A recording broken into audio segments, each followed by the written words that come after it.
当地时间20号，荷兰首相吕特在与来访的乌克兰总统泽连斯基举行会谈后，向外界确认，荷兰和丹麦将向乌克兰提供 F-16战斗机，首批战机将于2024年新年前后交付。泽连斯基在社交媒体上欢呼，称这是一项历史性协议。尽管乌方对这一进展表现得极为兴奋，但多家西方媒体近日提醒 F-16不是战场神器，无法在短期内影响俄乌局势。为了争取西方新一轮军援，泽连斯基19、20号接连访问瑞典、荷兰、丹麦。泽连斯基与吕特20号在荷兰艾因霍温空军基地参观了 F-16战机。吕特表示，当前乌克兰飞行员正接受语言培训，还未开始进行军事飞行训练。在完成基础设施建设和授权流程后，荷兰将向乌正式转交战机。结束对荷兰的访问后，泽连斯基同一天抵达丹麦。丹麦首相弗雷泽里克森表示，丹麦将向乌克兰提供19架 F-16战斗机，首批6架预计将于今年年底交付，明年再移交8架，剩下的5架将于2025年交付。但丹麦方面也表示，乌克兰只能在其领土内使用丹麦和荷兰援助的 F-16战机。美国国务院发言人18号向媒体证实，美方已经正式批准丹麦及荷兰向乌克兰提供 F-16战机。此前，丹麦与荷兰一起牵头，在北约峰会上宣布了建立 F-16战斗机的国际训练联盟，以确保对乌克兰空军进行战机使用等方面的培训。俄驻美大使安东诺夫19号对此警告，乌克兰反攻的失败并没有阻止这场血腥冒险的始作俑者，白宫正在做越来越疯狂的决定，以摆脱困境。俄驻丹麦大使巴尔宾则在21号警告称，此举或将导致俄乌冲突升级。荷兰和丹麦实际上是美国在欧洲最重要的2个军事同盟之一，所以他们做这个决定呢，实际上就是在执行美国的决定，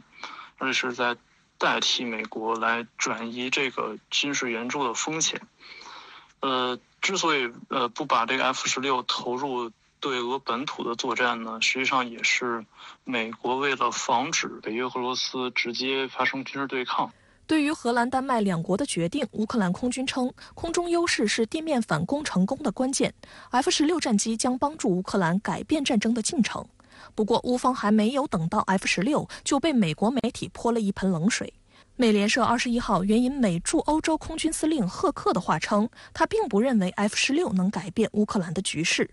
美国动力网站注意到，美国库存的退役 F-16战斗机已经基本清空，可能援助乌克兰的 F-16主要集中在欧洲国家。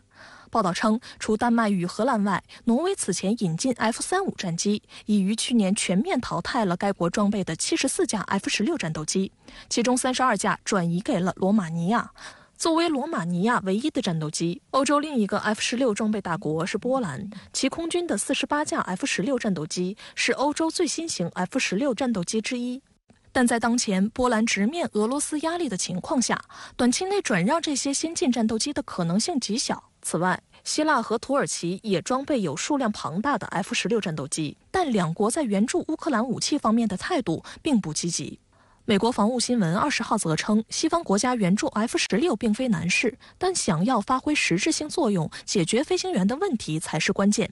美国政治新闻网近日还披露，西方训练乌克兰飞行员驾驶 F-16战机的努力，因乌克兰军人糟糕的英语水平而受阻。美国有线电视新闻网则提醒说，对于像 F-16这样的现代战斗机，培训后勤维修人员将比训练飞行员花费更长的时间。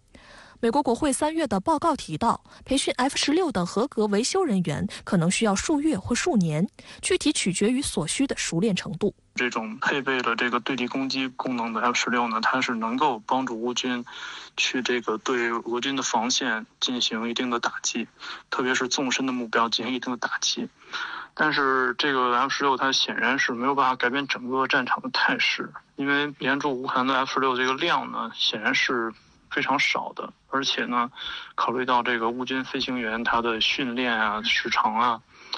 他的本身的素质啊，其实可能没有办法充分的发挥这个武器的效能。而且我们说战事的走向呢，始终不是说有一两件先进武器就能改变的，最终决定这个冲突结果的还是双方总的一个实力对比。在20号当天与丹麦首相弗雷泽里克森联合举行的新闻发布会上，在被问及为乌克兰加入北约而做出领土让步的可能性时，泽连斯基称乌克兰准备用别尔哥罗德交换我们的北约成员国身份。俄外交部发言人扎哈罗娃在评论泽连斯基这一言论时表示，乌克兰总统显然是服药过量。别尔哥罗德州是俄罗斯联邦主体之一，与乌克兰接壤。该州首府别尔哥罗德距莫斯科695公里。此前，北约秘书长私人办公室主任斯蒂安·延森曾在8月16号提议，乌克兰可以放弃其部分领土换取北约成员资格。该说法激怒了基辅。别尔哥罗德本来就是俄罗斯的去年2月之前的固有领土。这个是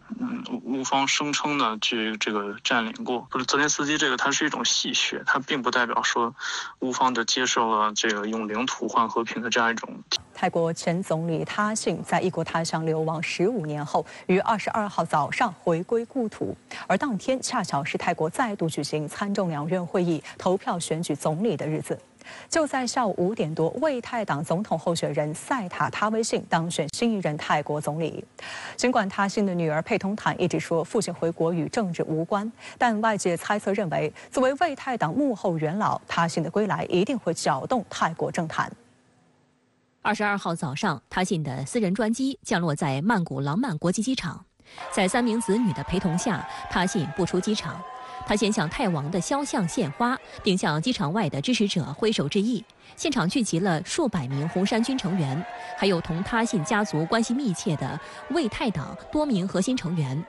随后，在机场等待多时的泰国官员将他信带离机场，送往最高法院。最高法院宣布，前总理他信涉嫌的3项贪污等罪名均成立，并依法判处他信共计8年有期徒刑。据悉，在法院下达收监执行通知书后，他信由执法人员押送前往曼谷特别监狱。泰国监狱管理局方面表示，体检结果显示他信有心脏病、肺部及血压等方面的健康问题，属于脆弱群体，需要进行单独监禁。深圳卫视记者注意到，今天的整体流程与其女儿佩通坦早前预测的一样，但佩通坦预计的刑期是5年，这与8年刑期有所出入。目前，他信拘留期间的一切事务将在曼谷特别监狱的医疗大楼内进行，且单人单住，24小时有监护人员陪同。至于他信是不是真的要服刑8年，郭蕊认为他信很有可能获得特赦。我们现在的判断啊，因为大概率的会得到特赦，或者是国王的这个大赦天下，他是成为这个既得大赦天下的一个既得利益者。平时在国王的生日以及重要的王室成员生日的前后呢，基本上都会有相关的大赦天下的这样子的这种行动，但是我们只能是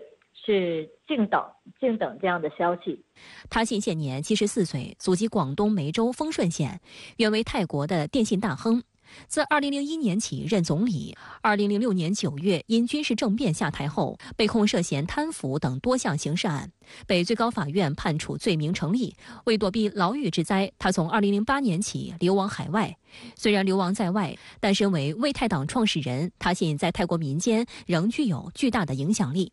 他信流亡期间，家族里又出了2位泰国总理，分别是他信的妹夫宋猜翁沙瓦和他信的妹妹英拉。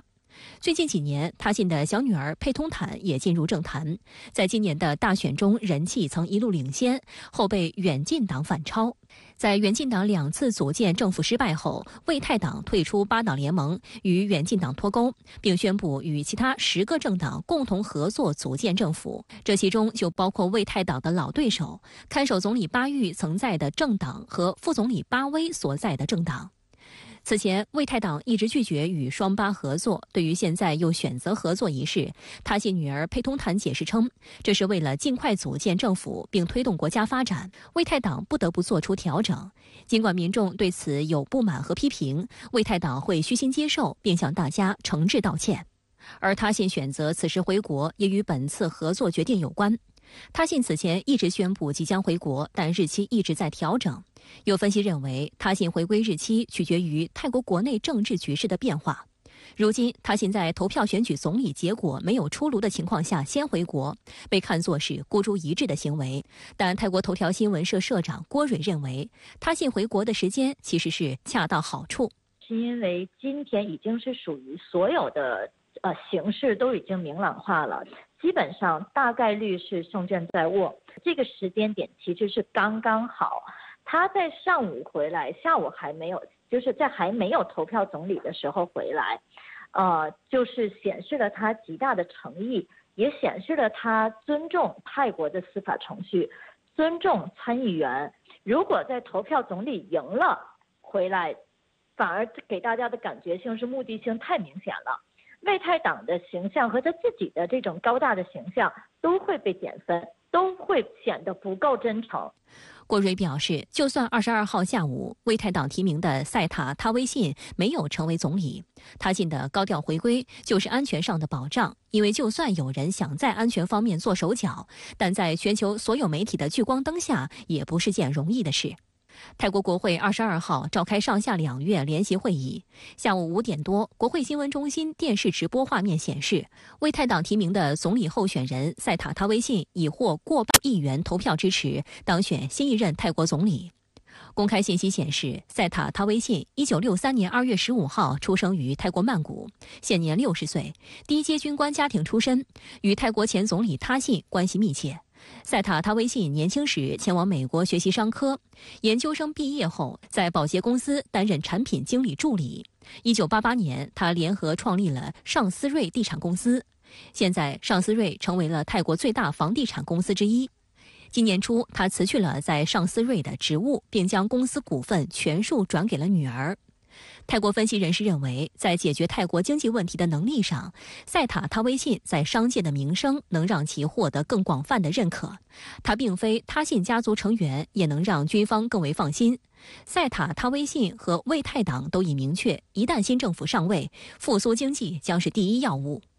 作为东南亚第2大经济体，自5月的大选以来，泰国一直处于政治僵局之中。远近党在大选中崛起，为该国最大政党，紧随其后的是为泰党，但两党都无法单独组建政府。远近党党魁皮塔此前2次在议会闯关失败，因为其他保守党派和属于军方阵营的上议院议员无法接受远近党关于修订泰国法律中亵渎君主罪相关条款的主张。之后，皮塔失去竞逐总理的资格。